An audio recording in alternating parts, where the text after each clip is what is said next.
Friends, എൻ്റെ പുതിയ വീഡിയോയിലേക്ക് എല്ലാവർക്കും സ്വാഗതം. ഇന്ന് ഞങ്ങൾ ഉരുപുണ്യക്കാവ് ശ്രീ ദുർഗാ ഭഗവതി ക്ഷേത്രത്തിലാണ് വന്നിട്ടുള്ളത്. ബീച്ചിനോട് അടുത്ത് തന്നെയാണ് ഈ ക്ഷേത്രം സ്ഥിതി ചെയ്യുന്നത്. അപ്പോൾ നമുക്ക് ഈ ക്ഷേത്രം ഒന്ന് ചുറ്റി കാണാം.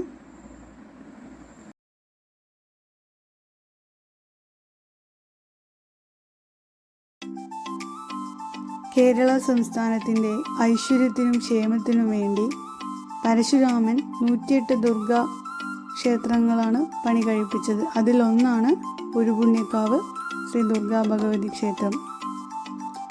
കടലിന് അഭിമുഖമായ ശ്രീകോവിലും വെടിക്കെട്ടില്ലാത്ത ഉത്സവവും ഇതിൻ്റെ ഒരു പ്രത്യേകതയാണ്. കോഴിക്കോട് കണ്ണൂർ പാതയിൽ നിന്ന് കൊയിലാണ്ടിയിൽ നിന്ന് 4.5 കിലോമീറ്റർ അകലെയാണ് ഈ ക്ഷേത്രം സ്ഥിതി ചെയ്യുന്നത്.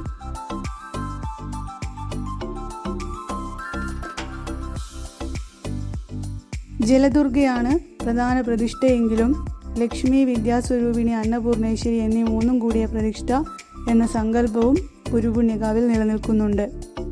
അയ്യപ്പനും ഗണപതിയുമാണ് ഇവിടുത്തെ ഉപദേവതകൾ. പിതൃതർപ്പണത്തിന് ഉരുപുണ്യക്കാവ് ക്ഷേത്രം ഏറെ പ്രസിദ്ധമാണ്.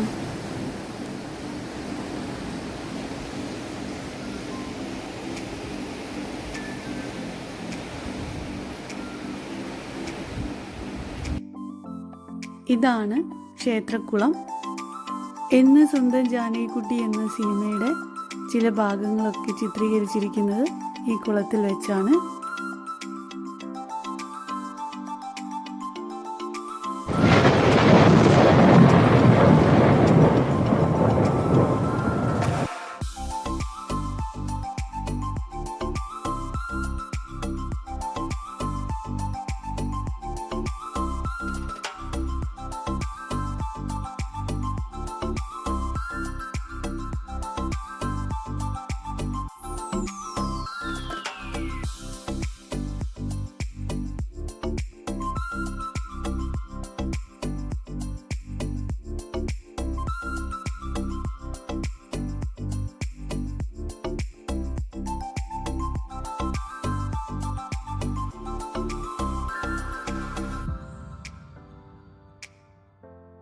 ഹലോ ഫ്രണ്ട്സ്, ഈ വീഡിയോ ഇഷ്ടപ്പെട്ടവർ ലൈക്കും ഷെയറും കമൻറ്റും ചെയ്യുക, സബ്സ്ക്രൈബും ചെയ്യുക.